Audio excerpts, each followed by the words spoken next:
Hello and welcome to Giant Mess, a super sloppy sports and entertainment podcast that's hosted by a giant mess. That's me, the real cinch, Neal Lynch. I'm a former fourth-string college quarterback and middle relief pitcher who has a film and media studies degree. And I'm currently a single dad who likes to talk and talk and talk and talk. On this pod, we like to talk about New York Giants football, New York Mets baseball, movies, TV shows, and some comedy, some life lessons, some stories about parenting. On today's episode, we're going to be talking about Dark Matter, Season 1 on Apple TV. This is a dramatic sci-fi mystery thriller starring Joel Edgerton and Jennifer Connelly. So without further ado, let's get it started up, y'all. Dark Matter Season 1 on Apple TV Plus. Now, it's important to note, because I didn't know this, there is another show called Dark Matter. It was on Sci-Fi, SYFY, a TV network that you would think that I would be a huge fan of, and I don't think I've watched pretty much anything on that channel. Yikes. So that sci-fi series that was on Sci-Fi, Dark Matter, ran for 3 seasons, I think 2015 and 2017. This Dark Matter is on Apple TV Plus, and it's about a man who's abducted into an alternate version of his life. That man is played by Joel Edgerton. Amid the mind-bending landscape of lives he could have lived, he embarks on a harrowing journey to get back to his true family and save them from a most terrifying foe, himself. Ah, yes. The old, what is it called? Literary story arc, literary device, man versus self, or I guess I should say person versus self. And I can attest to that. Jesus, I battle with myself every waking moment, even when I'm asleep in Slumber Town, still battling myself. So we'll get to what kind of battle this becomes in this show, but I can tell you from firsthand experience, there's no greater foe in my life than me, myself, and Irene. This here series was created by Blake Crouch. He created a TV series called Good Behavior. It was based on the novel, on the Letty Dobish books that ran for 20 episodes from 2016 to 2017. He was also a writer for the TV series Wayward Pines on Fox, which aired from 2015 to 2016. I actually I definitely watched all of season 1 on Wayward Pines. And then season 2, it got a little, I don't want to say off the rails, but it was just like, I can't be doing this. Can't be watching this. But if you don't remember, Wayward Pines was about a Secret Service agent who goes to Wayward Pines, Idaho, in search of 2 federal agents who have gone missing in the bucolic town. He soon learns that he might never get out of Wayward Pines alive. The series starred 2 of my favorite crushes, Shannon Sossman and Carla Gugino.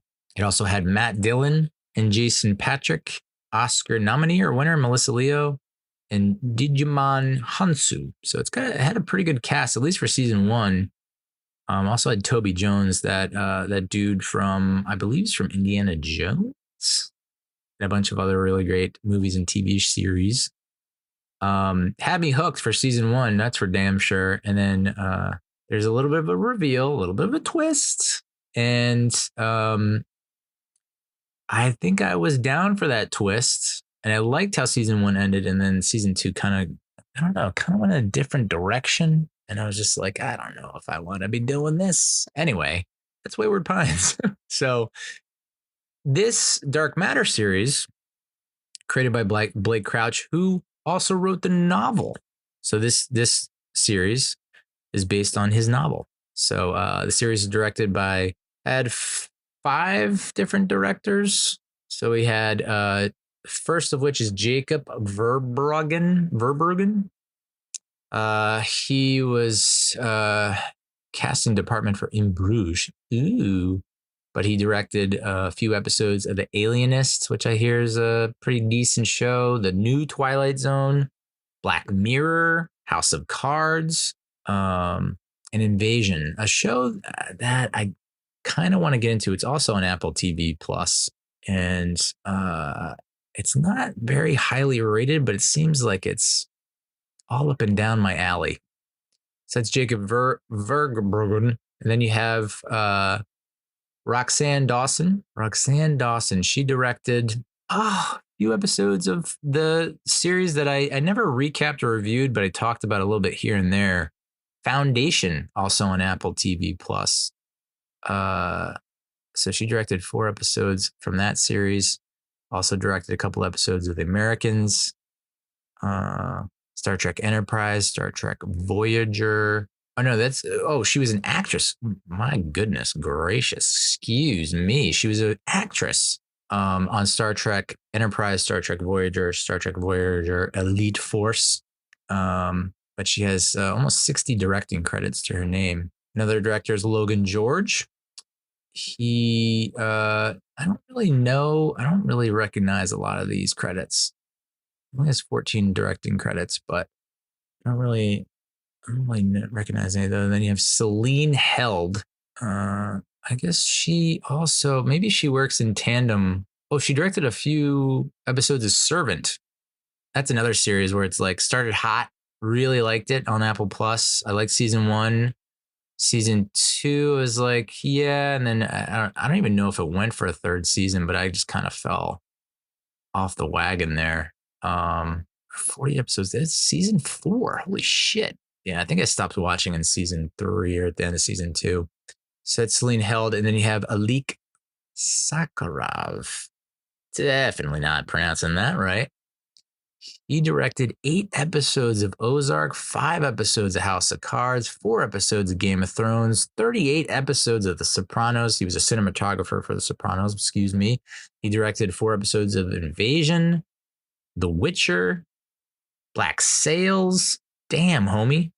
This guy's legit. 25 directing credits, and they're all pretty awesome. So Alik Sakharov only directed 2 episodes of this.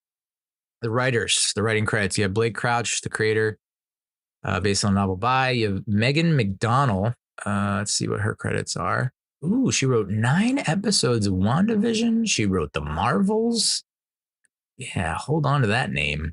Megan McDonnell. Very cool.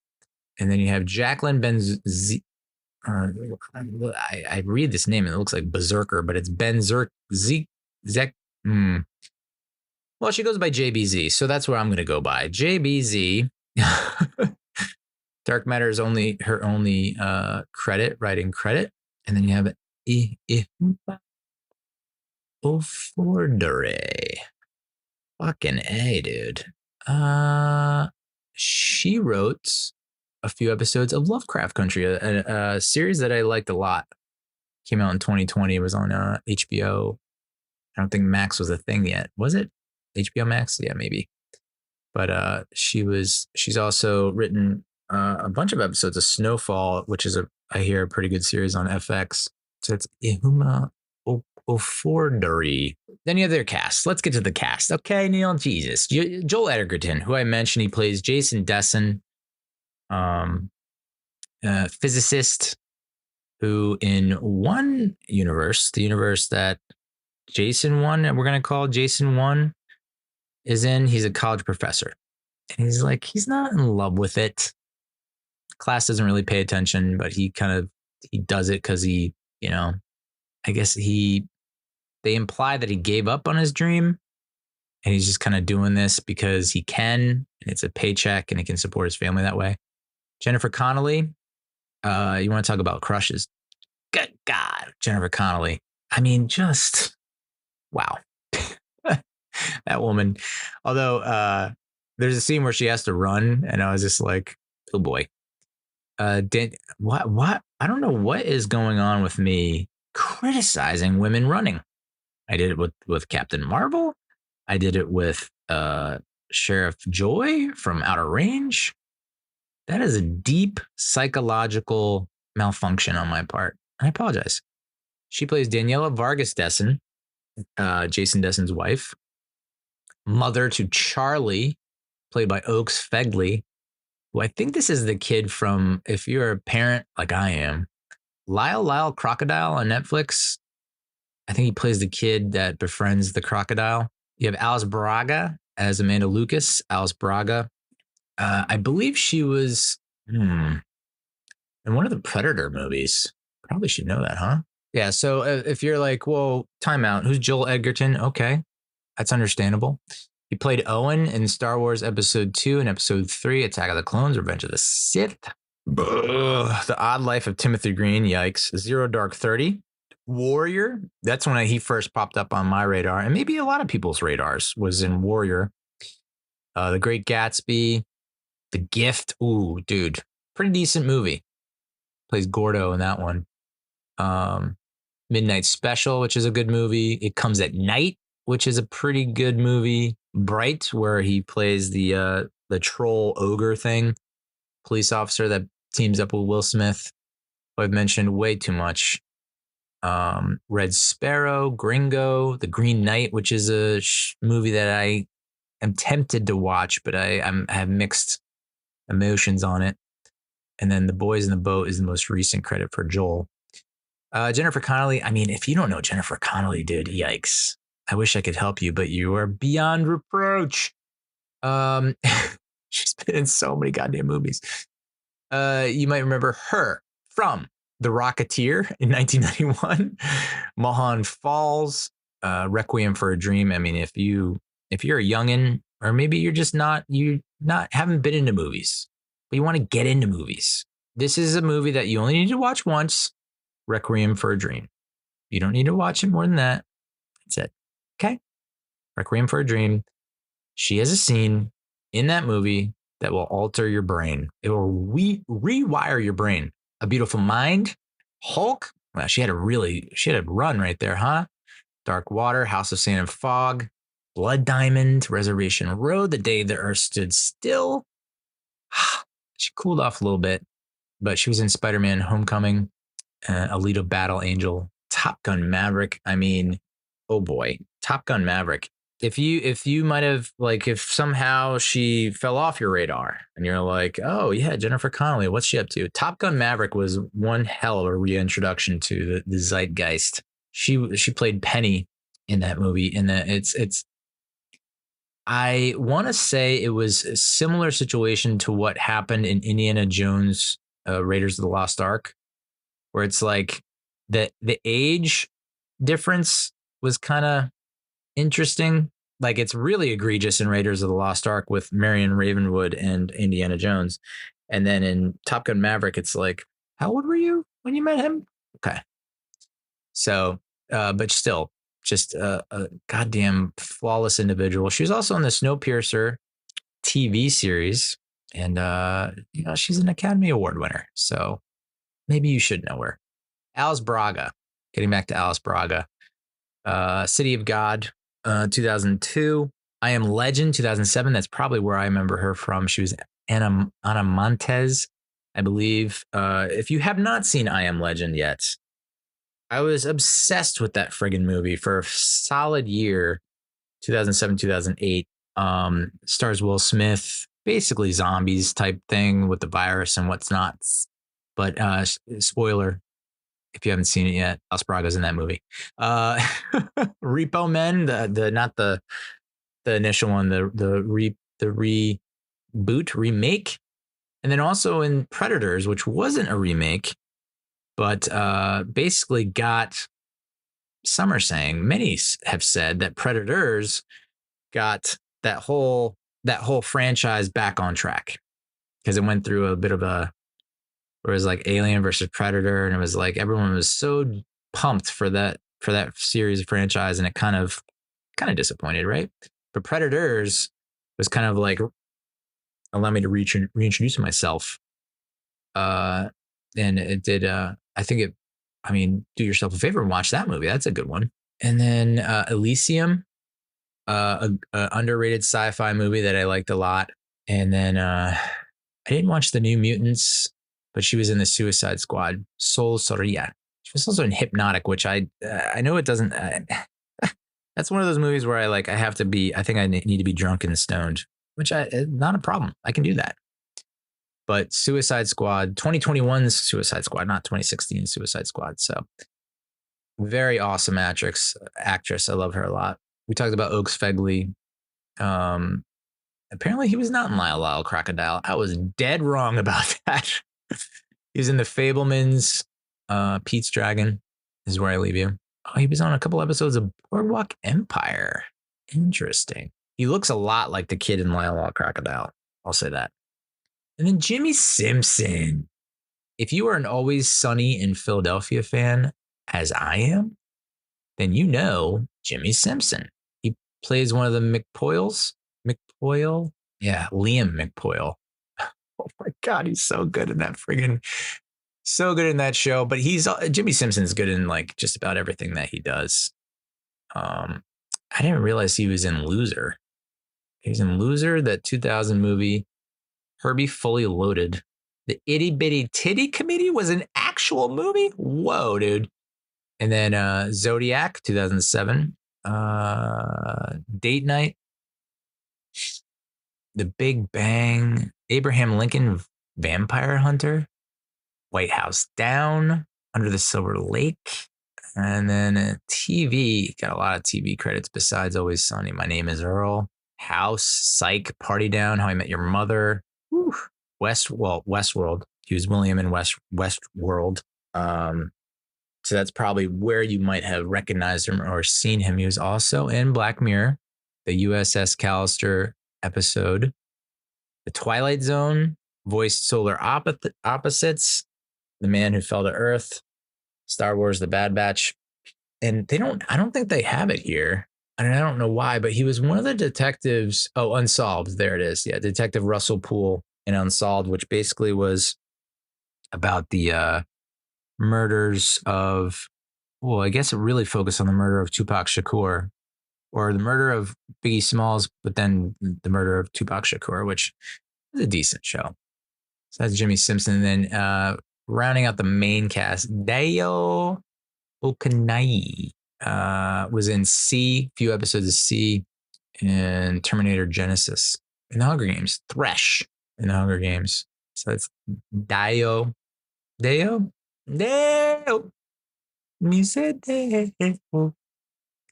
Daylight come, I wanna go home. Wasn't he in Black Panther? Ah, yeah, racist. No, he wasn't. I got him confused with the big dude in Black Panther, who's the rival. He's in the rival, not gang, tribe, where he's sitting on the throne. He's got the cool furs. Thought that was him. It's not him. My bad. But I like him too. So awesome cast. Pretty good cast. So let's dive into each episode. Episode 1, Are You Happy in Your Life? This released on May 8th, 2024. Physics professor and family man Jason Dessen, played by Joel Edgerton, is abducted from everything he loves. He's a college physics professor, lives with his wife Daniela, son Charlie in Chicago. His buddy Ryan, played by Jimmy Simpson, wins the prestigious Pavia Prize. So Jason reluctantly goes to attend the celebration at a local bar called Village Tap. As he's walking back home, held at gunpoint and abducted by a masked man who takes him to a building site, forces him to remove his clothes, surrender his phone, and injects him with an unknown substance, which gradually renders him unconscious. And then when he wakes up, he finds himself in Velocity Labs, a laboratory facility where he meets psychiatrist Amanda Lucas and CEO Leighton Vance. So Amanda Lucas, the psychiatrist, is played by Alice Braga. And then Leighton Vance is played by our boy Dale, who he recognizes, and both of them are delighted that he has returned. Uncertain and disoriented, he escapes the lab and returns home, where he meets Amanda again, who says she lives there with him. The interior decor of the house is completely different, and there's no sign of Daniela or Charlie. And then towards the end of episode 1, the big reveal: Jason's abductor is Jason. So this is where it gets a little confusing probably for some people, but the way that they have been, I guess, delineating or distinguishing the two in the show is Jason 1 is like our protagonist, the hero, if you will, main guy who's the college physics professor. And then Jason 2 is this, turns out to be the inventor of the box, which is able to take people who have been injected with this drug into alternate realities, different realities, multiverse, if you will. So that Jason 1's abductor is revealed to be Jason 2. And so Jason 2 comes in and starts seducing Daniela, puts the moves on her, and she digs it. But she also feels like something's a little off here. So in many ways, like this is kind of similar to what happened with Sheriff Joy in Outer Range. If you're an Outer Range fans, like I am in season 2, where I don't want to give anything away, but it's like you're in a place, a location, a time, an era, a dimension, whatever, where there's little to no hope that you'll be able to reunite with your loved ones. Like this is trying to wrap your head around that and coming to terms with it and accepting it. And I guess it's maybe an allegory, a metaphor for just like losing people in your life, death, grief, all that good stuff. Good stuff? Neal, Jesus, you dark son of a bitch. So yeah, and knowing that you're the one who did it, that's just like, oh boy, that's a tough one. The multiverse, so huge, so hot right now, the multiverse. And I'm sure like we've reached a bit of a saturation point, or we will reach a saturation point, because it does feel like everything is a multiverse now. Everything has a multiverse, but honest to God, I don't know if I can get enough of it. The possibilities are endless, and that just really tweaks my nipples. So I'm on board until I'm not, I guess. But I'm a fan of the multiverse.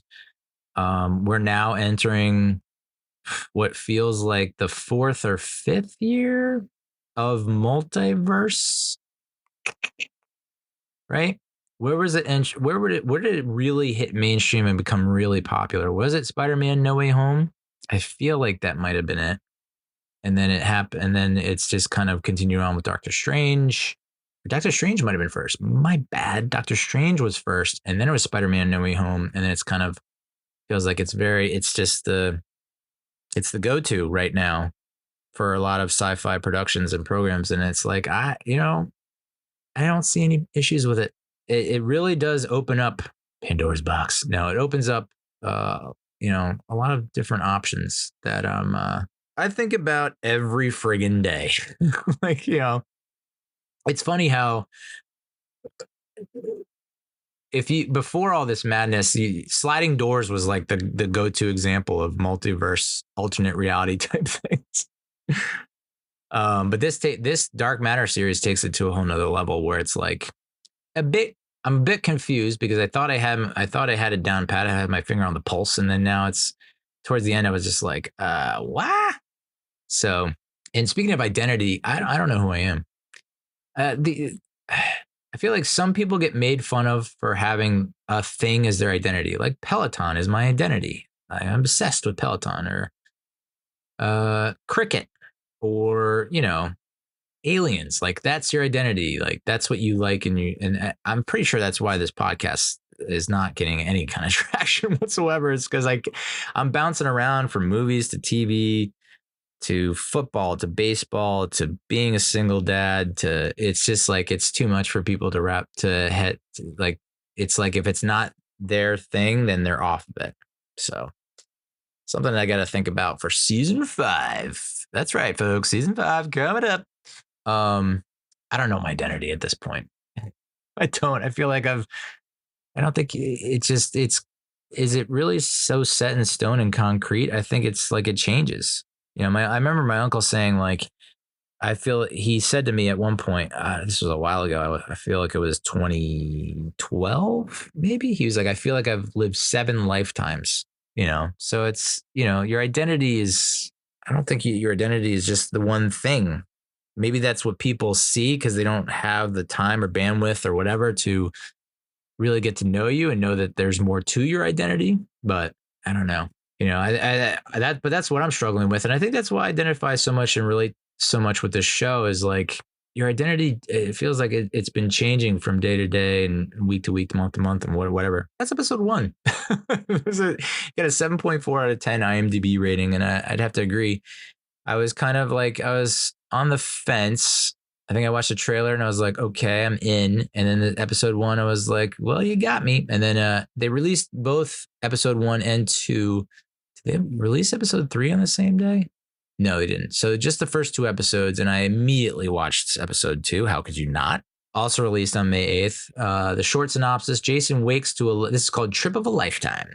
Jason Dessen, physicist, played by Joel Edgerton, wakes to a life that makes no sense. He doesn't have a family, and he's created something extraordinary. Spoiler alert, it's the box. It's this box. So in episode 1, he's teaching class, right? You see him teaching in class, and he's talking about Schrodinger's cat, which I've heard. I'm a part of my take listener. I've kind of fallen off the wayside. I need to get back on that horse. But PFD commenter, one of the co-hosts, he always talks about Schrodinger's cat. And I'm going to be honest, I still don't understand it. I still don't freaking get it at all. So it's a cat, a flask of poison, and a radioactive source connected to a Geiger counter are placed in a sealed box. Okay, you have my attention. It's a thought experiment concerning quantum superposition and quantum mechanics. Hypothetical cat may be considered simultaneously both alive and dead, while it is observed in a closed box as a result of its fate being linked to a random subatomic event that may or may not occur. So it's described as a paradox. So cat, flask of poison, a radioactive source are placed in a sealed box. If an internal radiation monitor detects radioactivity, the flask is shattered, releasing the poison, which kills the cat. The cat is, one looks in the box. When one looks in the box, one sees the cat either alive or dead, not both alive and dead. So, yeah, in the box, can't see it, alive and dead. It's possible because you can't see. So that was like kind of like foreshadowing, right, if you will, in episode 1 where he's talking about Schrodinger's cat. And basically this Jason number 2 has developed this box that is Schrodinger's cat in IRL, in real life. So Jason 1 obviously escaped from the lab. The Velocity team scrambles to find him. He checks himself into a hospital and he's like, listen, I think I'm having a mental breakdown. And that's when he learns that he's a world-renowned physicist who hasn't been seen in public for over a year. Clue? Hey, that's a clue. Hint. And there is a mysterious psychoactive compound in his system. He escapes impending psychiatric confinement because they're like, you're a fucking nut job. Okay? You're a Looney Tune. No offense to the Loonies. Jason 1 tracks down Daniela at her latest art exhibition, where she is now a successful artist. Jason 2 approached Daniela before his disappearance and confided in her his regret of ending their relationship long ago and the possibility that she would never see him again.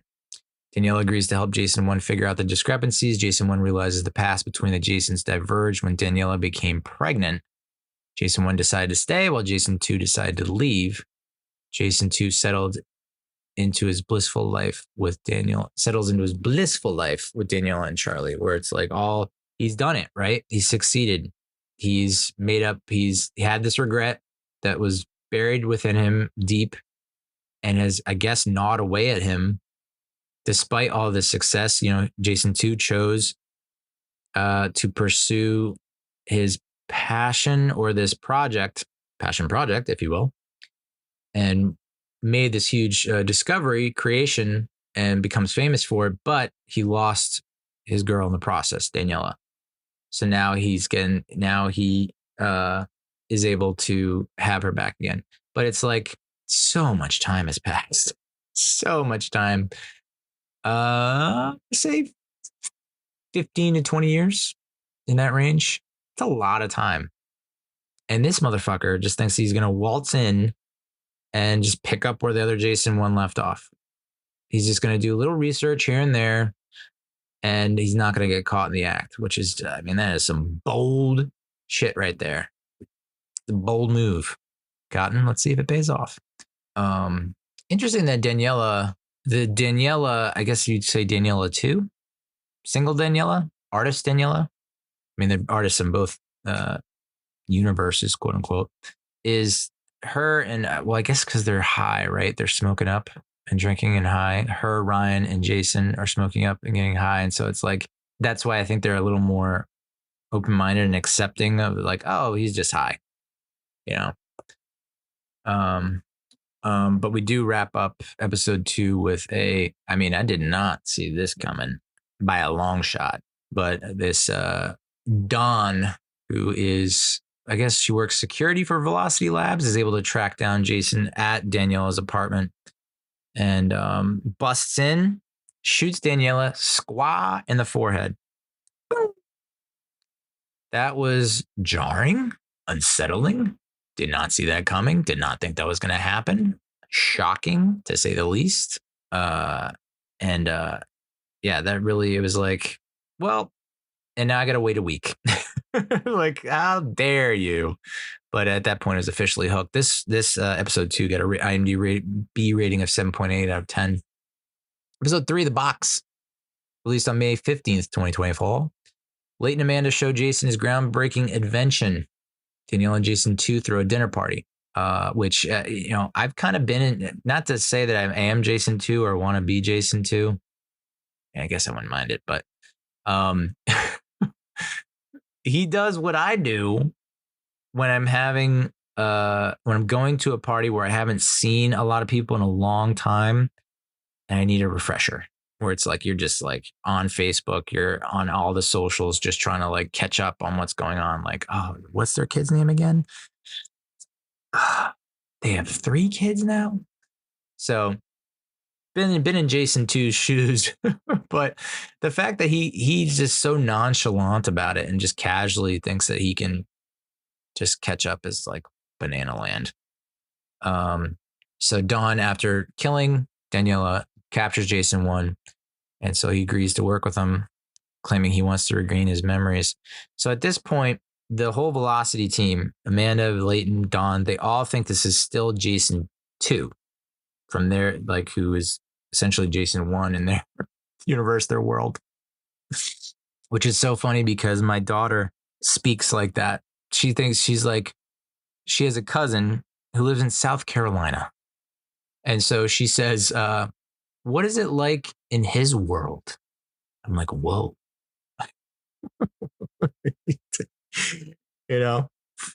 Just the way she says it, it makes it sound like really deep and out there and mind bending when really she's just like, what's it like where he is?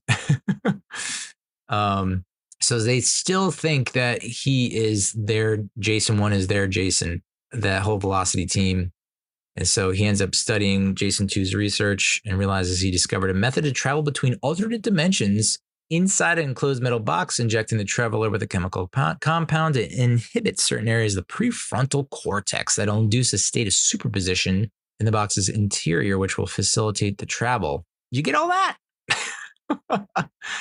So I don't understand, and maybe this is where we'll find out in season 2. It's still not clicking on like, what is the purpose of the box? Like I feel like the drug is doing most of the lifting here, the heavy lifting, most of the work, the drug is, and not the box, but maybe the box, I don't know. So Jason 2 becomes uneasy about Ryan's presence at his house. Ryan Holder, who's played by Jimmy Simpson, who won the Pavia Prize, while Jason number 1 tries to procure more information about the research from Ryan in the other world.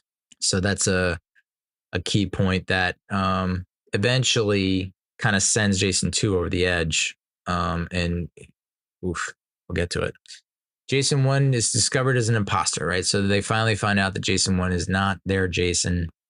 Tries to force the truth out of him. He implies that Ryan, his buddy, was killed. Amanda is sympathetic to him. She knows that even though this isn't her Jason, it's just tough to see that face. That gorgeous face of Joel Edgerton's and not still want to help him out. So she breaks him out of confinement, hoping to send him back. But when they're discovered, they both enter Jason 2's metal box, intending to flee. They inject the chemical compound. They find themselves suddenly transported to a long corridor with doors on either side. So yeah, that was freaky. It was just like, okay, this box, which appeared finite, confined, is now this never-ending infinite corridor of doors. At the same time, Daniela notices that Jason 2's sudden change in personality And so he claims that it's clarity that he obtained as a result of a near-death experience. Fucking liar. So this episode 3 IMDb rating of 7.7 out of 10, and I agree. I wholeheartedly enjoyed it. It's again, this whole series about loss and grief. What if, as I mentioned before, like I'm a big fan of What If, that series, or season 1 at least on Disney Plus. Season 2 is like, but the what ifs of like, well, what if I didn't marry my eventual ex-wife? What if I actually became a doctor and did the pre-med route like my daddy-o? What if we didn't move a dozen times before I was the age of 18? It's hard not to think that way. And I've learned from reading and doing research that it's very unhealthy. Some say toxic, and will ultimately destroy you and unravel you. So I'm looking forward to that. That was episode 3. Episode 4 is called The Corridor. This was released May 22nd, 2024. Jason and Amanda fight to stay alive in the dangerous corridor. Jason 2 makes some life changes and visits an old friend. Spoiler, it's Amanda in that other universe. So Jason 1 and Amanda find themselves in an infinite corridor with doors leading to infinite alternate realities. They use the ampules, little vials, if you will, containers that contain the chemical compound, and go through numerous doors hoping to find his reality. But all the doors that they open, all the worlds that they enter are desolate and ruined big time. Like, we're talking dystopia after dystopia, apocalypse, post-apocalypse after post-apocalypse. Every single world is just dunzo, ruined, awful, or not suitable for human existence. They find themselves in a frozen Chicago where, after rescuing Amanda from a blizzard, they recuperating, the pair realizes that the door somehow responds to overall mental state when opening them. Oh, nice little wrinkle. Jason 2, he's trying to be the college professor, right? He's trying to fill the shoes of Jason 1 and like kind of go along with his life, but he notices that when he's teaching at the college, that none of his students are paying attention. They don't give a fuck, and so he's like, "This is bullshit. I'm out of here." So he quits, and then he approaches the Leighton in his universe and Jason 1's universe. I know this is gonna get confusing. Hang in there. So Leighton in this Jason 1's universe is not the CEO of Velocity Labs, but he's still super duper rich. But he doesn't have any direction or purpose in his life. He's just partying and spending wild amount of money and boning Asian dudes. I think that was the implication on that scene. So Jason 2 goes to him and he's like, "Hey, remember me? Haven't seen you in a while." And he's like, and Leighton's like, "Oh, you want money, obviously. Why else would you be here? You want money." And that's when Jason 2 shows him the box and is like, "Check it out. You want to come in with me? You want to see what it's like?" And that's when Leighton's like, "This is amazing. In this current universe that I'm in, I don't really have anything tethering me to this universe. I don't have a kid. I don't have a wife or husband. I don't have family, really. So I'm just going to go have a blast and fucking rage and party across multiple universes." So, and Jason 2 is like, "Well, what is that worth to you?" And so that's when Leighton gives him a boatload of cash for giving him a ton of ampules. And then at the same time, Jason 2 misses a very important event. See, there's Daniela and there's Charlie, but there used to be Max, who I guess was Charlie's twin, who died. When Max died, I'm not sure. I want to say at birth, but maybe that's not right. I don't think that's right. So it's the anniversary of his passing, and they usually gather together around a tree and do like a little ceremony of remembrance. And Jason 2 just misses it, just flat out just doesn't go. And so that's when Danielle and Charlie are like, "All right, something's up here. This is fucked up. Dad is gone rogue." And meanwhile, Jason 1 and Amanda bond inside the box. And it's like, Amanda sees her Jason. It's not her Jason, but she sees her Jason. And this Jason I would think is more even better than her Jason, right? Family man. She probably wants kids or wanted kids or start a family. And this is a family man, Jason in family man form. And so she feels compelled to be with him. And I'm sure subconsciously she wants to, like, you know, I'm sure that's her internal conflict and struggle is like, I want to be with him because this is like the Jason that I fell in love with, only better in certain respects. And so I think part of her wish is like, like maybe he'll accept his fate and be with me and we can start a family. I don't know. This episode, highly rated. IMDb rating of 8 out of 10. So episode 4, titled The Corridor, one of the better ones in the series so far. I have to agree. Episode 5, called Worldless. This debuted on May 29th, 2024.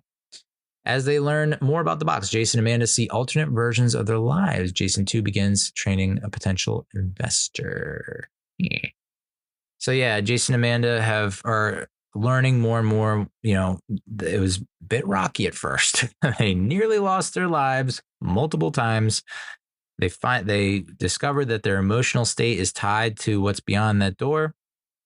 They've come to grips with it, and they're trying to, it helps to have a psychiatrist there, Amanda, who can help train Jason to get a hold of what's in his brain. He knows that for him to, and I've read this too, but like for things to be kind of cemented in your memory or to have an imprint on your brain, you write it down. And if you write it down and speak it, that becomes more part of you or something like that. Definitely getting that wrong for sure. But if you write it down, it's journaling 101, right? I've read countless times that journaling helps with your mental state, your mental health. And so by journaling, I don't know if it's a sedative essentially, but it's like a creative outlet in a lot of ways, right? Something that is intentional, which I'm on these fucking dating apps and then it's like, you need all these women and profiles. Like, I want someone who's dating with intention. It's like, all right, whatever, dude. But I guess it's intention, right? Focus, concentration. It's a form of, I guess, meditation, maybe? I don't know. So he starts journaling, and that helps him and her get closer and closer and closer to his reality. He ends up going, it gets less and less severe. The environment, the climate, the circumstances, they all get less harsh, less severe the more that they train and focus their mind and whatnot. If you believe it, you will achieve it. That's another thing that I've been reading a lot with mental health and is like manifest your destiny. Like, keep saying, fake it till you make it. Keep saying it and keep doing it as if and it will happen. All right, I'll try. If nothing else has worked. So Jason 1 and Amanda enter a world where Blair resides. This is they don't mention it here, but like this world, damn, it's just like dominated by these massive bees or hornets or wasps. Killer wasps, killer bees, killer hornets. They are huge. They are the size of a football, and they're just everywhere. Huge swarms. Bees on the swarm. Wu-Tang. You heard? And so this Blair is like, I can't even go outside. You can't even go outside. No one can go outside. You'll be fucked. So I stay here and I live here. And there's still some reserves, rations or whatever. So I'm just I don't want to go back in the box because I've been around the universe and I'm player hated. So yeah, she's like, until I'm ready, I think I'm good. This is like as safe as it has been. So even though there are killer bees on the swarm, shout out Wu-Tang, I'm gonna stay here for a little bit. So she cautions Amanda to figure out her own path forward while aiding Jason 1 in his search. Yeah. It's like, so you're just going to follow this dude who isn't your dude. Just keep following him around. And then what happens when he finds his wife and kids? What are you going to do? So she plants the seed, and that's when it starts the snowball for Amanda. Or gain momentum that, like, we can't just always be together, right? So Jason 1 and Amanda continue to find themselves in uninhabitable and hostile worlds. They visit a world that's engulfed by a deadly plague where Charlie is deceased and Daniela is dying. Oof. Like the other worlds were tough because there's just like no humans anywhere whatsoever. And it's like there's no way you can survive more than a day in these kind of worlds. And then you have this world where it's like, well, you get to see Charlie and you get to see, or you don't get to see Charlie. You know that Charlie exists, but he did. And then, you get to see Daniela, but she's on the way out, which I felt like it was along the lines of like a Contagion or like almost zombie outbreak type world, but they're not zombies, I don't think. But it was, there's a fucking, it's basically COVID, dude. But like, I wasn't on the front line, so I don't know what the worst of the worst will look like, but this looked pretty bad in this show. So Jason 1 and Amanda visit a world where he's an incarcerated criminal. I don't think he knows that at the time. He enters the home and he's like, he has a knife because he thinks that he's going to run into Jason 2. He finds Daniela, but he's still holding the knife. And he's like, Daniela. And she's like, what the fuck are you doing here? You're supposed to be in jail or you're supposed to be in house arrest. How'd you get out? How are you getting, like, how are you here right now? Charlie comes in, assaults him. Daniela calls the police. So that was a bit touch and go for Jason 1. I guess they got a divorce in that world, in that universe. They got a divorce, and then he became stalkerish, violent, something to that effect. He's just Jason 1's getting his fucking heart ripped out repeatedly. So Jason 2 reveals to Daniela that he quit his job and encourages her to do the same so she can paint, because that's her passion, right? Her first love. And she begins to feel like she's left out of her marriage, right? Because Jason 2 is just doing all these moves, making all these moves, not confiding in her, not talking to her, discussing with her all these plans, great ambitions, his plan, just taking action, not talking about it with her, not including her in these decisions at all. And so she feels left out. And it's, yeah, dude. That's you gotta communicate when you're in that kind of partnership. Something that I didn't really fully understand when I got married. You really do have to, it's not announce everything, but you do have to talk it out and talk it over. So yeah, just Jason 2. I cannot believe the balls on this dude. Like, the fact that you're just going to come into this marriage of 15, 16 years and be like, I got this, dude. Marriage is easy. Sure, dude.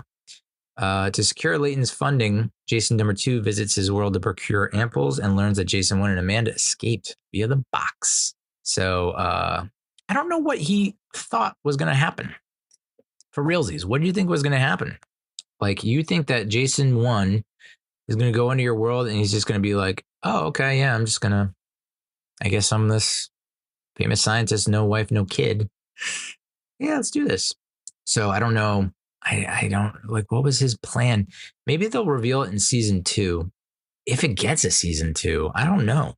I don't know if the way it ended, it's like you very easily could do a season 2. Like, they're setting it up for season 2, but you could just end it at season 1. And I think people would be like, that was a good season of TV. Cause I don't know. It's hard to, same with Outer Range. Like, I just don't know where it goes from here. Well, we'll get to it with the season finale, but episode 6, Superposition. This premiered on June 5th, 2024. Daniela suspects something's not right with her husband. Yeah. You're right, dude. You are on the trail. You have picked up the scent and you are correct. Jason 1 and Amanda grow closer. Daniela starts painting again at her husband's behest. Oh, such a great word. Jason 2 accidentally feeds Charlie nuts, unaware of his nut allergy. Yeah, you get him ice cream. It's like, hey, bud, I'm sorry about this or that or whatever. Because, Jason 2 is just fucking up left and right, because he just doesn't know all the ins and outs. There's only so much research you can do on the fly to mesh and to integrate into this world. Like, it's one thing if you don't have a wife and kid and you're replacing someone that doesn't have a wife and kid. It's like, that seems like it could be a fairly easier transition, right? If they especially don't have a lot of family or friends. That's another thing that I kind of stood out to me. That is a big, I don't know if you call it a plot hole, but a big gap is like, hold up. Do Jason and Daniela not have any family beyond their immediate family, right? Like, do they not have a mother, a father, a brother, a sister, a cousin, a grandmother, grandfather? It's like, I feel like that, and that's probably why they didn't address it, is because that would only lead to certain issues and problems that I don't think they could really address. So that is one thing that stood out to me. But him feeding him the ice cream, he must not have gotten to the chapter of the research yet. It's like, he can't have the ice cream with the nuts. So that was a scary scene where he couldn't find the EpiPen. And if you're the son, it's like, I think dad just tried to kill me. Daniela notices needle marks on Jason 2's arm at the emergency room and confides in Blair. Yeah, as soon as she sees the tracks on his arm, and this is where it's interesting. Like, I guess you can't point that out and talk about it at the ER, right? It's not the place. I guess some people would. I know some couples that would have it out right there and then. But she was like, "This isn't the place. I got to address it another time." I guess she is in such shock and awe that she's just like, I don't know. I can't. Oh, what? She's getting hit with a lot of shit. That's just curveballs left and right. So like, for her to like, she's just trying to process everything. So she has to talk with Blair. Blair suggested Daniela should follow Jason 2. Well, because Daniela wants to talk to Jason 2 about it. She wants to hash it out and be like, I need to ask him. I need to confront him. But Blair's like, no. He's just going to lie. And, I don't want to say she's a man hater. I pick up that vibe that she's not big on dudes, but because we never see her. Do we see her with a companion? I think so. I think she's single in the one universe. She's single in that universe. So maybe she's just anti-relationship. I don't know. But she's like, you got to follow him. Because if you talk to him, he's just going to weasel his way out of it or something like that. So she's like, all right. So Jason 2 embarrasses Daniela by displaying an unfinished painting at a charity auction. That was tough. Because if you don't know someone well enough, he honestly thought, like, this is going to be so sweet. I'm going to surprise her with this amazing thing that she's going to love because she's a painter and her painting looks great to me. And she's just like, as soon as she sees it, she's just like, goes white, runs out, gets the fuck out of there and is so thoroughly embarrassed. So that was, and I think that's at that point, Jason Stew, spicy. Jason 2 is like, I don't know if I want to do this anymore. Because I believe at this point he's talking to the other Amanda, who's still a psychiatrist, but is obviously not dating him. She, I think, appears to be single, but so he goes to see her to talk it out. And I feel like I'm probably misreading the situation, but I feel like that's him trying to get together with Amanda. He's like, I was wrong about this whole Daniela and Charlie thing. He even says it like, I think I'm just going to leave. I'm just going to walk away from it. And she's like, really? But at the same time, she seems interested. Like, there's a very flirtatious kind of vibe going on. So it's like, is he going to fucking just hook up with, like, you just left the universe, fucked up the other you's life just so you can go back to what you had in the other universe? Like, come on, bro. So Daniela gives in and she follows Jason 2 to his storage unit. She finds the ampules and enlists Ryan's help in discovering the compound within. Jason 1 tries to describe his world in writing to better their odds, but still ends up visiting similar but not quite same worlds. Exhausted, they take some time to rest and explore the surroundings separately. And then Jason 2 meets Jason 1's world. Yeah, at Jason 1's world's Amanda for a therapy session. Ryan confronts Jason 2, believing he has stolen his research. After discussing their separate applications, Jason 2 takes Ryan to the box and they open the door to an alternate, much more progressive Chicago. And Ryan's like blown away. I think he falls to his knees and just like, this is unbelievable. This is unreal. He's just in awe. It's a spectacle to him, not realizing that Jason 2 is like, peace up, A-Town. Like strands him there, takes off, and Ryan has no way of getting back. So Jason 2 returns to his world and decides to enclose the box with concrete so that I guess Ryan can't return and Jason 1 can't return. Which, knowing what I know now about the end of this series, would that have worked? Could that have worked? Does it work? Will it work? Yeah. So I guess I kind of spoiled it, but yeah. And there are some moments where it's like Jason 1 and Amanda. It looks like they're getting, they're going out to dinner. They're dancing. They're drinking together. There's definitely like a vibe there, a romantic vibe. And, I think they get very close to acting on their impulses, their lust, desire for one another. But cooler heads prevail and they don't go through with it, but very close, so close. So that episode was an 8.1 out of 10. So you can see every episode is getting better and better in this freaking series. Started off kind of slow. There were some moments in the first couple episodes where I was like, what the fuck is this? Like, it's just like, come on. Why didn't you do that thing? It was so obvious. And then it just picked up. So that's episode 6. Episode 7 is In the Fires of Dead Stars.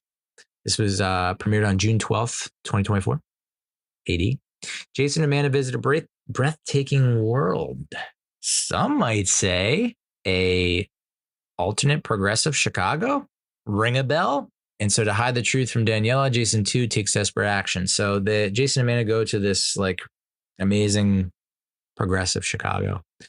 There's like they're like, oh, this world is so nice. Like I don't want to leave it. It's just like everything is all the things that we've tried to do as a race to advance our race and to keep civilization on the right path. We're making all the right decisions, and they're not just ideas and thoughts anymore. We put them into action.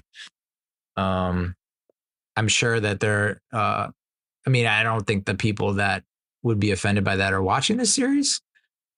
But it was like, I guess an example would be they stop for hot cocoa or something like that. Was it hot cocoa? And they drink it, and then the cup is edible. So it's like, they're reducing waste and stuff like that. So I don't understand the resistance to that kind of shit. I mean, I get the resistance to like paper straws. I get it. Those things suck. But there are other things where it's like, this seems like an easy, let's just do it. But whatever.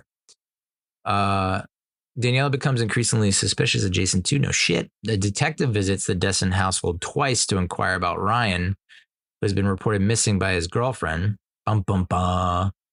Jason 2? You didn't even think that Ryan would have a girlfriend. Why is that? Ryan was last seen with Jason number 2 before his disappearance. Daniela confronts Jason number 2 about the drug. So to appease her, Jason 2 admits to the truth about the purpose of the drug, though he holds back information about Jason 1 and Ryan. So I don't think he got too detailed about it, but he let her in a little bit on that kind of stuff. And so the concrete, she comes down. He breaks through the concrete, goes to a world where Ryan is, so in the main universe and in most of the alternate universes, Ryan is sober.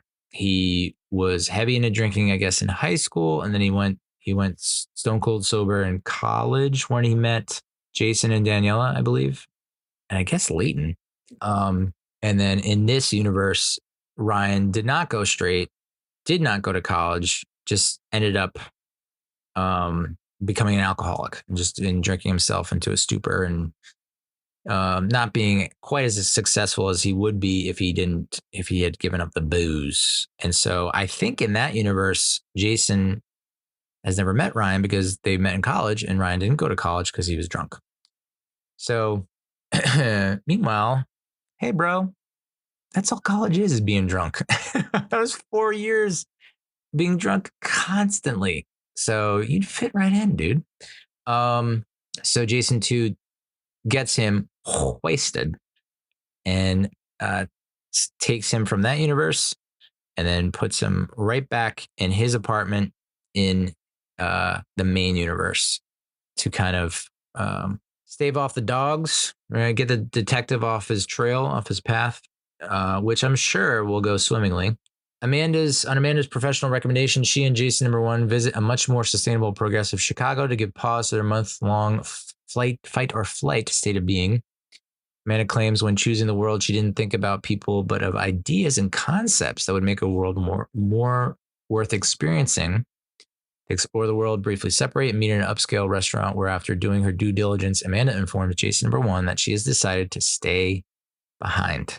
So, oh yeah, because there was one universe where, I don't think this is the universe, but or reality, but she goes and goes to her home. Her mom's there, and she finds out she has died.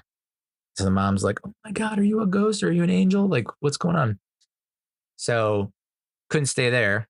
But this progressive Chicago, I guess the Amanda is kind of low profile. And so she's like, I like this universe. And so she's done it. So she's done a fair amount of research and she's done a fair amount of thinking. And she invites him. She's like, "Hey, you're welcome to stay here with me." And they share a tender goodbye. She reveals that she's going to Seattle and she can start a new life there in Seattle because, her Jason obviously abandoned her, wants nothing to do with her, even though ironically he still wants her in the main universe. And Jason 1 gives it some thought, but he's like, "No, I'm sorry, I gotta go." She's like, "I understand." And, she had to think that was going to happen because she was like, "Listen, we're not going to get to where you need to be if I'm there. I feel like I'm holding you back and it's just not going to happen if I'm there. So you need to do this on your own." So they share an embrace. I think they even share a kiss on the lips, which is like, okay, I'll allow it. I don't know if a lot of women would have allowed it in that situation, but it's like, you've been through hell and back. She obviously has a thing for you, and you have become close to her throughout all these trials and tribs. And so she says she doesn't want any, because Jason offers her ampules.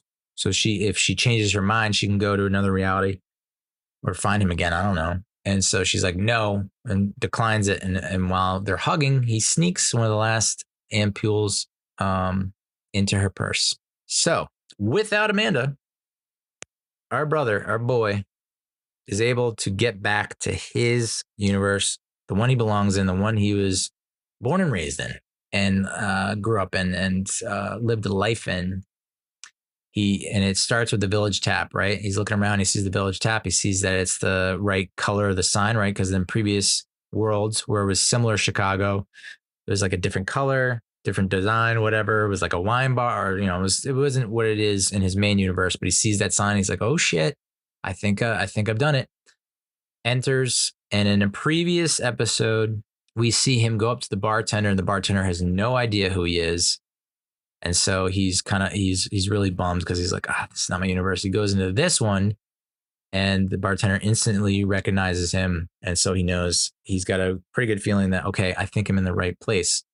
So he's like, all right, I can't just go into my old domicile and think that I'm just going to take down Jason 2 with these bad boys, these two lethal weapons. I'm talking Jack Johnson and what is that quote?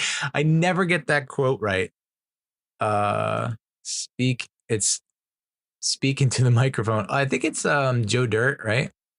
You guys got something to say to me? Why don't you say it to the microphone? I got a backup mic right here. Check 1, check 2. Oh no. It was Will Ferrell who said it. Tom O'Leary.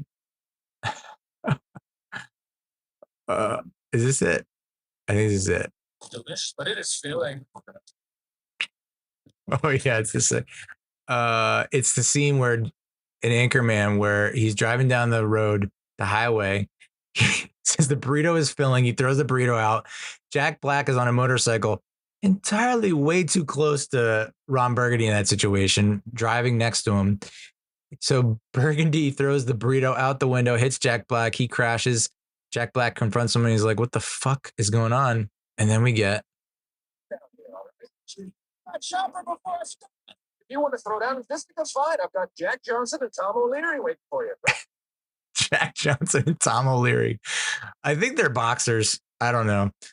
I always think about that. But he's like, Jason 1's like, I can't do that. I can't go into Jason, my home and think that I'm going to beat Jason 2 with my fisticuffs. So he goes to a store to buy some self-protection gear. And he tried to buy a gun, but there are laws. I know it's shocking, but there are actual laws that would prohibit you from buying a gun that easily. Although I guess there are places where it is that easy to just walk in and buy a gun. So he opts to buy a knife instead. So he has the knife, he has the mace, I think, and he's on his way, right? So he leaves. And then, so I think they stay on the lady that helped him out, the clerk. And then it looks like Jason has returned. He walks in and he says the same exact thing that happened before, where he's like, I'm looking for self-defense or whatever. And the woman's like, we just had this conversation. He's like, what are you talking about? I've never been here before. She's like, you were just in here. Do you have a twin? And so that's when it's like, that's when he realizes, snap. I'm not alone in this venture. There's more than one of me here. I don't know if at that point he knows that there are other Jasons or if he thinks that it's Jason 2 is getting like a little wily and crazy and trying to defend himself, knowing that the walls are closing in on him. But I think he has this a suspicion that, oh no, there's more than one Jason. And I tell you what, brother, that was like this fucking show, man. I was like, yes, I'm so on board with the show. Just took it to another level, kicked it up a notch. Interesting. I didn't think this is saying like, so the progressive Chicago, the utopia, right? Chicago, powered by clean energy, filled with advanced technology. But this says, despite its initial allure, the utopian world reveals hidden flaws and societal issues beneath its shiny surface. I did not pick up on that. Yeah. So I guess utopia is potential dangers. Sound problems hidden beneath the surface of a seemingly perfect world. I did not pick up on that. Maybe it's worth another viewing. So this was an 8.6 out of 10. And fucking yeah, dude. I mean, you can see like it's just getting better and better. Episode 8 is called Jupiter. Premiered on June 19th, 2024. So Jason 2 is officially in panic mode. He's trying to get Daniela and Charlie to leave town immediately after being attacked at dusk by another Jason. A Jason that... Does Jason 2 think this is Jason 1? I don't know. I don't know about that. Possibly. Because the Jason attacks him, he thwarts him, kills him. Like in brutal fashion, like just bonking the old nog off the concrete there. So one would think, unless he knows, well, that must be it. I mean, he's the creator of the box, so he must know, oh, there's Jasons everywhere. And they've now come into this world after I knocked down the concrete and replaced the missing Ryan with this other boozy Ryan. So Daniela visits Ryan, and Ryan's like, I'm a mechanic and you are one of my clients. You drive a Honda Civic, right? And she's like, yeah. So when inquired where his memory ends, he mentions having drinks with a man Daniela confirms is Jason via a photo. So that just sets Daniela off. She's like, what the fuck? Oh, I forgot to mention, I don't know what episode it was. But as Jason 1 is getting closer and closer to his home world, home universe, he he's getting closer and closer. As I said, less harsh, less severe. And in one of the universes, he goes into the art gallery, and Daniela's there. And it's Jennifer Connelly, and she's blonde. That's right. That's right, y'all. We got blonde Connelly in this fucking show. Just when you think couldn't get any better, we got blonde Connelly. And that's not to say that blonde Connelly is better than black hair Connelly. Not at all. But it's different and it's interesting and I like it. But this sets Daniela off. She's just like, all right, I've had enough of this dude. From his hotel, Jason 1's spotted and then followed by 2 other Jasons. So he goes inside the village tap to lose him, and he meets another Jason number 3, I guess, number 3, already having a drink, because he goes up to the bartender and he's like, hey, I'll take a beer. And the bartender's like, you're back already? Whoa, that was quick. He's like, what? I just got here. And so that's when he turns and looks, and the bartender's looking. The bartender has an interesting reaction too. He's just like, huh? It's like not thoroughly confused, just a little like intrigued, but he's not like jaw on the floor. Like, wait a second, that's you. You're him. What? Jason 1 concludes that every decision he made while inside the box made another Jason, which is crazy. Because I mean, now he's starting to think, okay, how many doors did I open, and how many decisions did I make? We were in there for a while. We tried a whole bunch of worlds and universes to get to where we are now. So I guess every time he opened a door, that created a new version of himself. I guess what is hurting my brain is from what I was. So Jason 2, and not that we should trust anything Jason 2 says. He's not exactly the most honest bro on the planet or in the galaxy or the multiverse. But didn't he say to Leighton, he said something along the lines of, you can't go into a universe where you didn't exist. So I guess even in those, but that doesn't make any sense, because if you look at the dystopia worlds, universes, I mean, I guess Jason did exist, but he died in those like really like over the top world has ended dystopias. Jason was born in it. He just never survived. So, okay, I guess that makes a little sense. But then I guess there were a bunch of universes where, see, this is where I'm confused. So I don't I'm not going to try and explain it. I'm just not.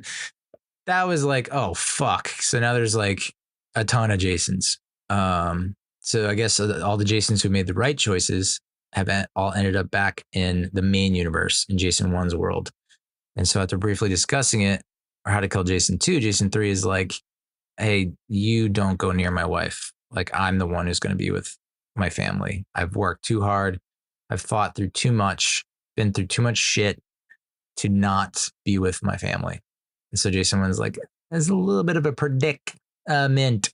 Jason 2 takes Charlie for a tour at the Chicago University, where he spots another Jason following them, sends Charlie away, and lures the other Jason to an empty bathroom where he strangles him. Jason 1 manages to get arrested after smoking inside a restaurant in order to get Daniela alone with him. Smart. Very smart, right? I guess smoking inside a restaurant, such a weird way to get arrested. That scene was just, I don't know, it was weird. It felt like a little, I don't know. Anyway, I guess he uses his one call to call Daniela to bust him out. And then that's when he reunites with his wife. And although she's skeptical at first, she comes to believe him, mostly because he's like, hey, call me. I know you don't believe me. I know it's nuts. It's crazy. Just call me. So she calls him and he picks up. Jason 2 picks up, not Jason 1. And so at that point, she's like, bum, bum, bum. All right. Shit done got wild. So she promises to meet him with Charlie by the Cloud Gate. And they have a safety word, Jupiter. Hence the title of this episode. Episode 8, Jupiter. So Jason 2 is frantically trying to get Daniela and Charlie to pack their bags, leave town, because he knows all the other I guess he understands and knows that all the other Jason, even though he's killed, well, now he's killed 2. So he's like, okay, there's a little bit of a trend going on, a pattern I sense. So we need to Amscray. And so I think Daniela asks him to get something out of the basement. He goes to open the door of the basement. She pushes him down the stairs. Beautiful. So she and Charlie flee the house and a few Jasons along the way and reunite with Jason number 1. Oh, that's right. Forgot about those Jasons. Yeah. There's one Jason that's like, get in the car. We got to like, I guess pulls up really quickly and is like, get in the car. Looking a lot like Jason 1. And they get in and they slowly realize, shit, this is not our guy. This is not Jason 1. And on top of that, I don't know if it's this car ride or another car ride, but well, I guess we'll get to the next episode. Will we? I think this is the case where like she's getting an insane amount of texts from all these random numbers that are not stored in her phone, but they're all Jason's telling her, you know, like, I'm the only one who can love you. You're only safe with me. I can protect you. Like basically all saying versions of the same thing to her. And meanwhile, Charlie's in the back and he's getting the same text messages as well. So thoroughly freaked out. Like, well, these are all my dads and these are all my husbands. And they all seem better than Jason 2. Like they're essentially just other versions of Jason 1. So like, how do we pick and choose here? And so that episode, Jupiter, got an 8.9 out of 10. Unbelievable. I don't know that there are a lot of shows out there that can get better and better with each episode, but the Dark Matter managed to do it. So, and then we have our season 1 finale, episode 9, Entanglement. This premiered on June 26, 2024. The Dessens take refuge at a holiday residence of one of Charlie's friends. They do that because if Jason 1 were to pick a hideaway, hiding spot location, the theory is that the other Jasons would have done the same thing and would have known to do that, and they would have found them very easily. So they allowed Charlie to pick.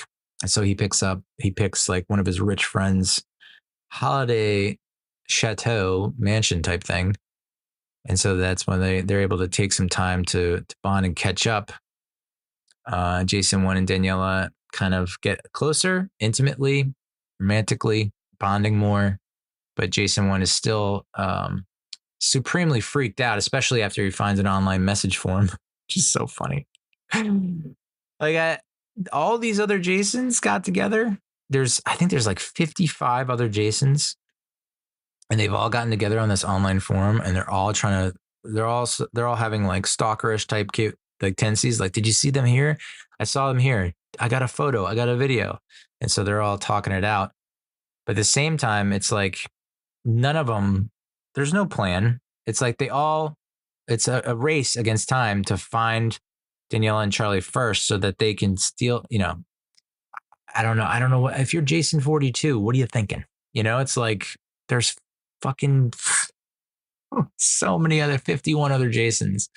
How am I going to do this? But they're like working together while simultaneously working against each other. And I guess that is man versus self, right? When you think about it. There are a lot of times where you're working in the flow, you know, you're in the zone and everything's heading in the same direction. And there are times where you're conflicted and you're debating with yourself and you're like, you hate yourself or, you know, whatever. You're trying to self-sabotage, if you will. And it's the complexity and the complications of this series that really hold a mirror up to society. Oh my God. Yeah. Jason 1 lets Daniela know about the online message forum, and she later reveals to him in the sack, aka the bed, that she sent them a message informing them that she has chosen him, Jason number 1. So, you know, because at the time you're thinking like when Jason 1 and Daniela were on the beach, right? I guess the beach at the lake. I don't know. They're at this cottage kind of at the beach. They're talking some things out. And he's like, listen, there was talk about a lottery. We'd have a lottery, and whoever wins the lottery, that's who gets to be with you and Charlie. She's like, no. Like the person who proposed that, it's an automatic no. like the winner I would not be with. And then there was let's do shared custody. And as someone who currently has 50-50 custody, it sucks. So I can't imagine, I don't even know how that would work. I guess there's 55 Jasons, there's 52 weeks in a year. You could do 1 week per Jason-ish. Or would it be 6 days per Jason? 5 to 6 days per Jason? So Jason 1 gets 5 to 6. Blah, blah, blah, blah. And so she's obviously like, no thanks. So, I think Jason 1's struggling like to figure out what's going on because there is no easy answer, right? And that's what makes this show and this series and the episode so great is like there is no easy answer. Not every problem has a solution. Shout out the Flash. And so Daniela takes things in her own hands and makes a decision for all of them. Now, does that go over well? Do all of them are on board with that decision? No. Jason 3 arrives at the Dessen residence, their home that they fled from.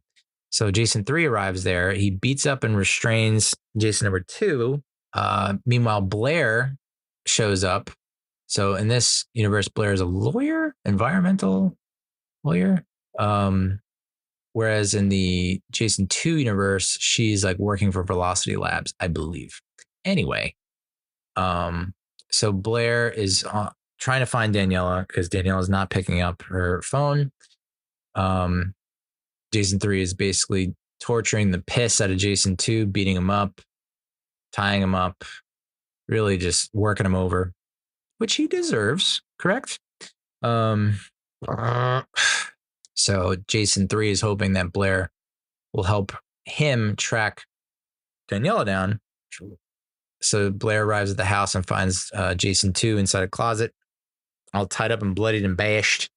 And Jason 3 tries to force her to comply, but she overpowers him and gets the truth out of him. That was a cool scene because I think, she tries to run away. Jason 3 has the gun. So he's like, freeze, I'll shoot you. And so she stops in her tracks. She turns around and I think she slowly approaches with her hands up, but then she's quick as shit. And just like, that was cool that you get to see her kind of see her physical prowess and how she's able to subdue Jason 3. I thought that was cool. I believe it's agency is what they call it. Hurts me to say something like that because I feel like there's a better word for it. I've heard too many people that I don't, whatever. So all the Jasons are now descending and coming up on the hideout, right? The Charlie's rich friend's vacation home. And there's gunshots. Jason 1, I think it was the first night or after he had the message, he went on the message forum. It thoroughly terrified him. And so he went down and slept in the chair that is facing the one door into the house. There looked like there was way more than one door, but he's like sitting in the chair facing this one door, in the hopes that he'll defend it.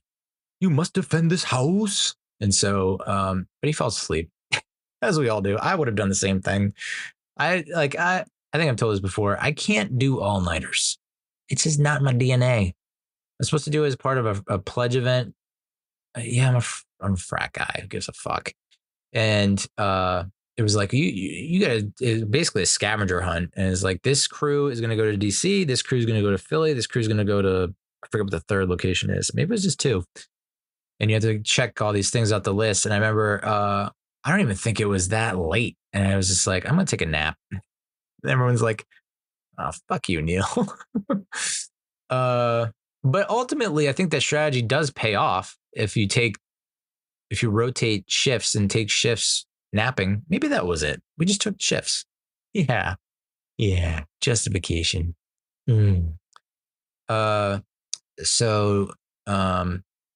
Jason 1 goes outside to try and I don't know what he thought he was going to do there. Like he's trying to like track down and confront these other Jasons, tell them to fuck off.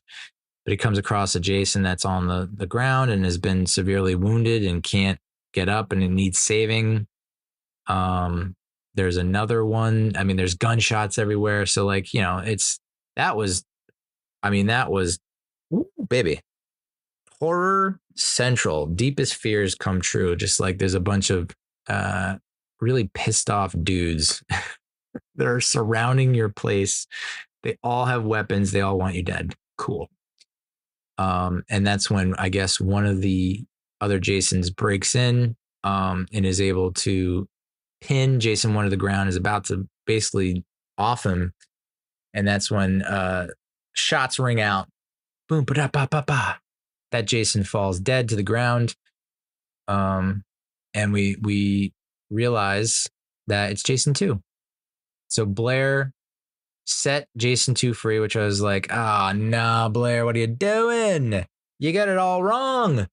Jason 3 is the good guy. Jason 2 is the bad guy. So she lets Jason 2 free, and that's why he ends up going to the hideout and saving Jason 1's ace. And, they're all pretty on edge because it's like, whoa, dude, you severely fucked up our lives. You put us in this goddamn quagmire. And like, we kind of want you dead, or we want you to like peace out, maybe hit up another galaxy. And, but he's like, I'm here to help. I've learned the error of my ways. Things have gotten way too out of control. I didn't see this happening. And so he helps them escape. And he ends up leaving them a box of ampules in the car that they take. Jason 2 does. And an audio recording where he apologizes for his actions. And this is where I don't understand the decision here. I do and I don't. So they realize they're no longer safe in this world. Okay, I get it. There are a shit ton of Jasons. They're all out to kill Jason 1. And they all want to be with Daniela and Charlie. I get it. So they decide to find a better world for themselves and arrive at the box's location, right? In an abandoned warehouse. So I guess, yeah, if you put your heads together and you're like, we want to, but here's the thing. Okay, so I think the way they were going to approach it was Jason 1 can't pick it, right? Because if Jason 1 picks it, it does exactly what he thought the other thing was going to happen, where it's like the other Jasons will know because they're me, so they're going to think the same thing, right? Because doesn't that go back to him wanting to pick a hideout, but he's like, I can't because they'll know. Like if he picks a door, that's where I'm like, I'm all fouled up. Like if he picks a door, then the other Jasons will know.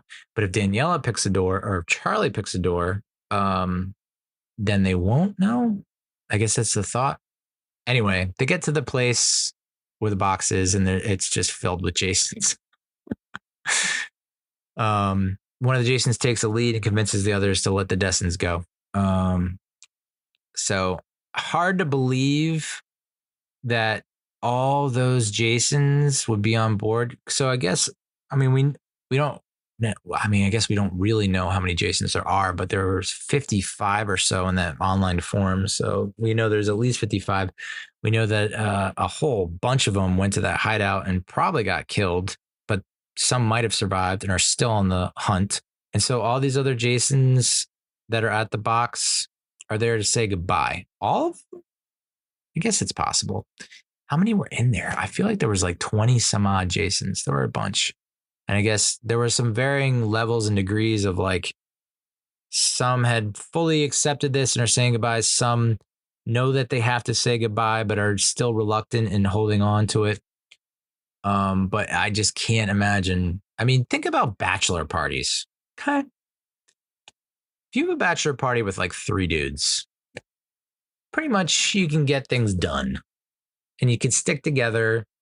And everyone's, pretty much, it's like, it's not like herding cats. You have a bachelor party of like 14 to 20 dudes. There's like factions and there's mutiny.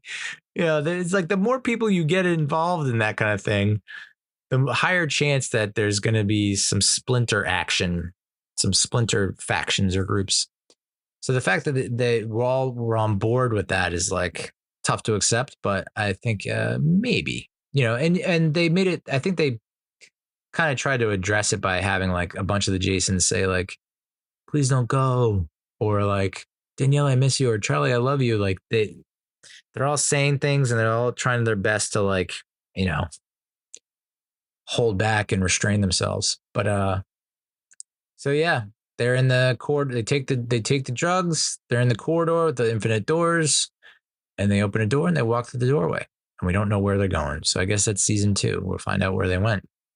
But I don't know if this is a cut scene or like not cut scene, post credit scene. It felt like a post credit scene, but this is at the very end. It's not very long scene, but in the progressive utopia Chicago, Amanda's like sitting with someone and having dinner. So it seems like she's been there, like she's made a friend, and so that indicates time has passed and she's been there for a while. Although I thought she was going to Seattle, so maybe this is before she went to Seattle. I don't know. And she's approached by Ryan. And Amanda's like, do I know you or do you know me? And Ryan's like, I don't, but I know that we need to work together or something like that. So nice. I don't know that it exactly was worried for Ryan. Like that Chicago looked pretty cool, the one that he went to. And it looked an awful lot like the one that Amanda and Jason 1 went to in that one door. So it's like, I had a feeling, this is not the last we're going to see of Ryan. And of course he pops up. And I'm curious, so what to expect in season 2? Does Jason 2 survive, or is he going to get knocked off? Hard to imagine that, because he's he was the main villain and antagonist for season 1. Could you bring him back for season 2, or are we done with that? And now what is on the horizon? I don't know. I mean, obviously Ryan might want revenge. And so maybe Ryan's thirst for blood drives him to find Jason 2. And in doing so, he fucks shit up more, That's possible. It does not seem like Amanda is going to Seattle anymore. She's taking her sweet ass time, but it doesn't seem like that after Ryan approached her. And it's possible that Ryan wants to get back to his home universe. But then there's the boozy Ryan. Alcoholic Ryan is there. So yeah, he's got a lot of stuff to work through. So maybe that's the crux of season 2. Like Amanda wants out, but they keep pulling her back in.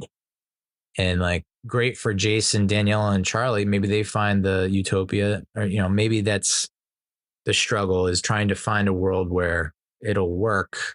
It's just as Jason and Amanda had that journey in season 1. Is that going to be the journey in season 2? It's like Amanda, Daniela, and Charlie trying to figure it out, or Jason trying to teach Daniela and Charlie to figure it out, or is it just like, are they going to run into a bunch of different issues, or are we just going to pick up with Ryan and Amanda as like the main protagonists of season 2, which would be interesting. I don't know. Entanglement season finale got an 8.2 out of 10, which it's a little bit on the decline, the downside from the previous episode, but still one of the better episodes. I think for a lot of people it might be tough to really suspend your disbelief that all those Jasons in that environment, after working so hard and going through so much hardship to get back to where they wanted to be, are just going to be like, yeah, goodbye, and we'll figure it out. Like, what are those other Jasons going to do? We don't know if there's 50, but there's enough in that room where it's like, so do we all just go to a different state and just try and start a new life after all the fucking shit we've been through? I don't know.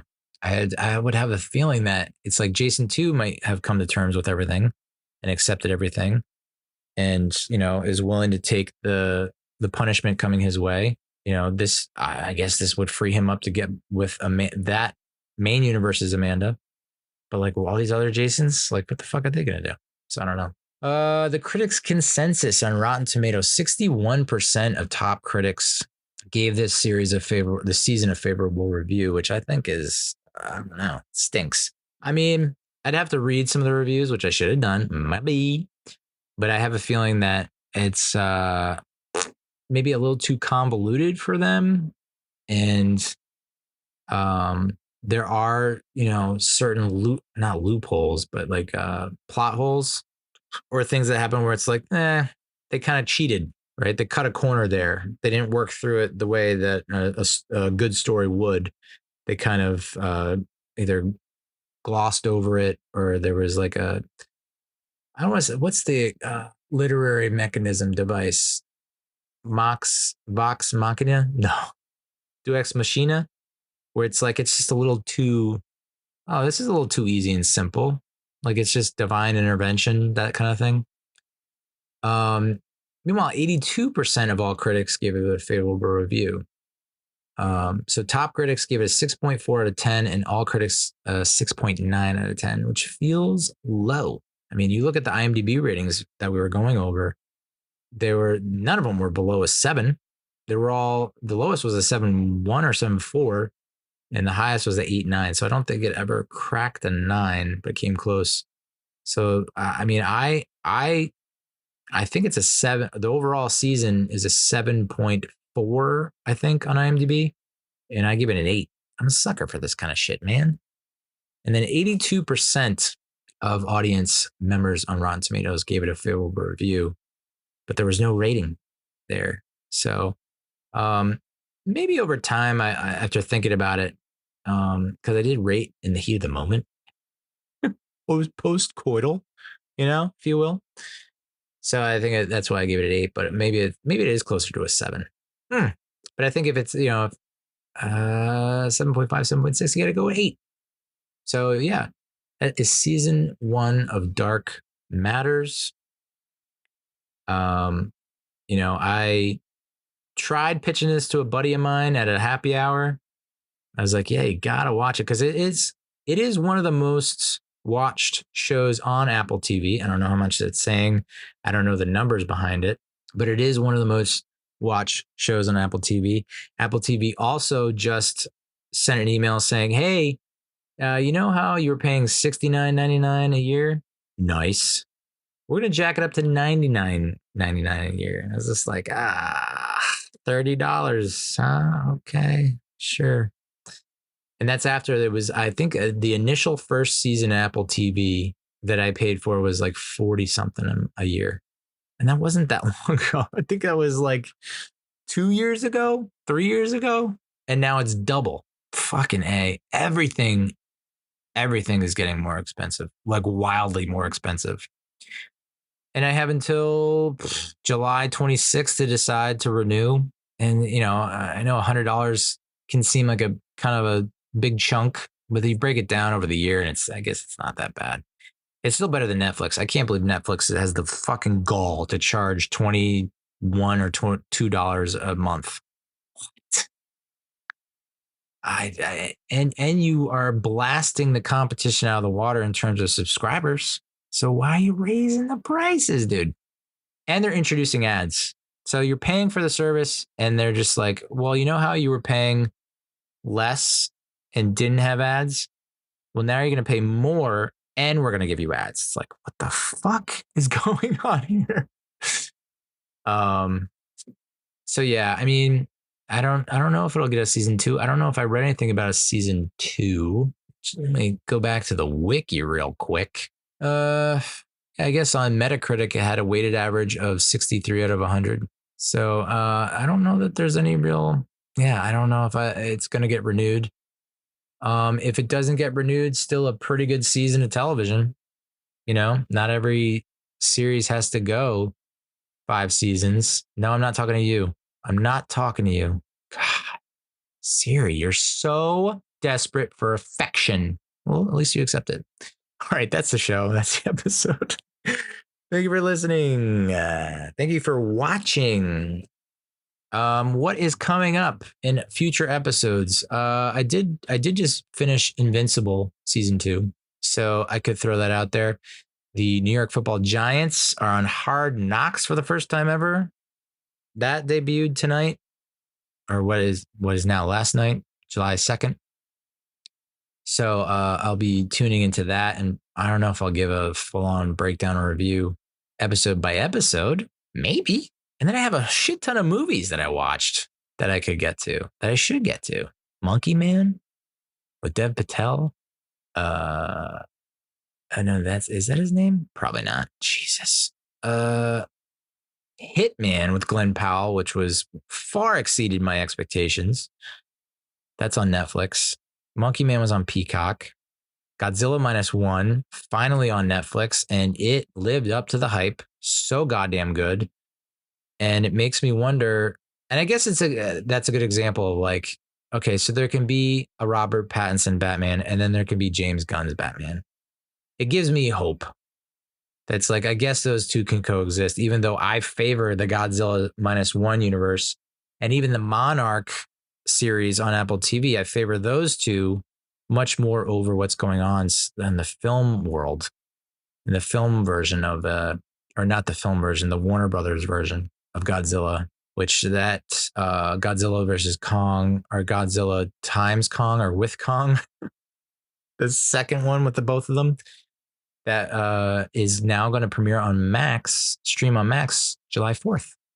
So my thought was I can do a whole like Godzilla -1 comparison with Godzilla X Kong Empire. I said Frozen Empire before. It's like, I don't know what it's called, but fucking Kong has some kind of a Nintendo glove on.